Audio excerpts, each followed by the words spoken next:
బలము, కాలుష్యము. ప్రపంచంలో గుణాలు రెండు రకాలు, ఒకటి మంచి, రెండు చెడు.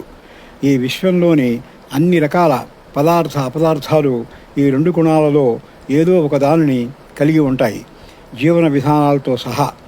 వీటిల్లో ప్రస్తుతం దీనిని బలము అనే అంశానికి వర్తింపజేసి పరిశీలిద్దాము.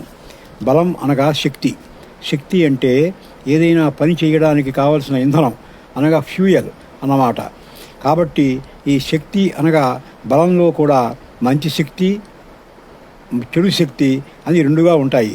దీనిని ఆధ్యాత్మికంగా చెప్పాలంటే ఇవి రెండు కాదు, ఒకటే, అనగా అద్వైతం. మంచి శక్తిని బలం అని, చెడిపోయిన బలాన్ని కాలుష్యం అని వర్గీకరించబడినవి. మంచి శక్తిని అనగా బలాన్ని సంతరించుకోవడం, చెడు శక్తిని అనగా కాలుష్యాన్ని వదిలించుకోవడం అనేదే పురుషార్థ సాధన. ఇది ఒక నిరంతరమైన శాశ్వతమైన ప్రక్రియ. దీనినే వ్యవస్థ అంటారు. దీనికి భిన్నమైన వ్యతిరేకమైన దానిని అవ్యవస్థ అంటారు.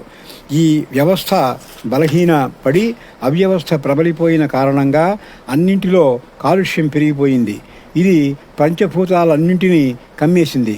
ధ్వని కాలుష్యం, వాయు కాలుష్యం, జల కాలుష్యం, అంతరిక్ష కాలుష్యం, వాతావరణ కాలుష్యం, పర్యావరణ కాలుష్యం. ఈ విధంగా సకల బాహ్య అంతర శుచి నశించి కాలుష్యం అన్నిటా నిండిపోయింది. ఇదే ప్రస్తుతం మనం ఫేస్ చేస్తున్న సకల అనర్థాలకు మూలంగా పరిణమించింది.